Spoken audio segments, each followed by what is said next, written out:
Welcome to another edition of On Point, Kentucky Derby edition. James, never too early to talk Derby. We've mentioned it a few times with the points adjustments, etc.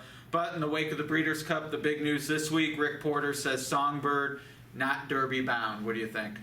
Well, I mean, that's, he can say that right now, but let's just see, where they are come March. That's my thought process. That was kind of my thought, is I'll believe it when she's not nominated. And right. Even then, it's only 600, so they could say, well, we might want to run in the Preakness or Belmont, but...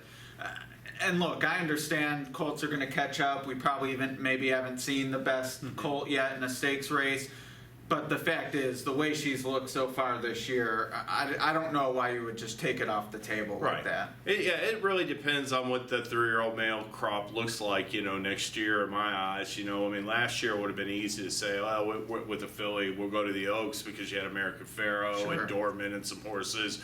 But, like just a couple of years ago, Orb's year, it was pretty wide open Derby crop. So that would have been the perfect time for a high-class filly to try it. Yeah, and one thing I think we'll hear more and more, less so now, but when we get into the 50 and 100-point races, of course, you need to run in one of those to qualify. If more than 20 enter, that's always a big thing with me, is people like to say, well, a filly has to run against males. Well, that's not true. They could take a shot that only 20 or fewer enter, and then you don't need any points.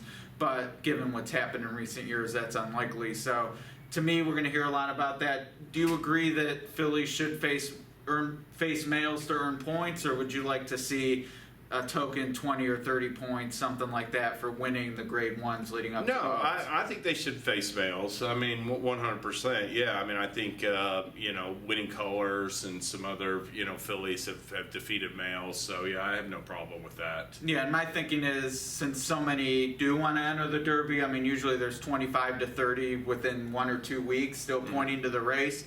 To me, to earn your way in, you should face the same competition that everyone else has to get in. So yeah, I agree with I'm with you. I agree, and I think a lot of people are going to disagree when we get closer. Heck, we even saw that with Dreamin' of Julia. She won a grade 2 at Gulfstream. She wasn't even running in the traditional grade 1 preps, and because she won by so many, everyone said, oh, she should be in the Derby if they wanted to, and I don't agree with that. Yeah, I don't either.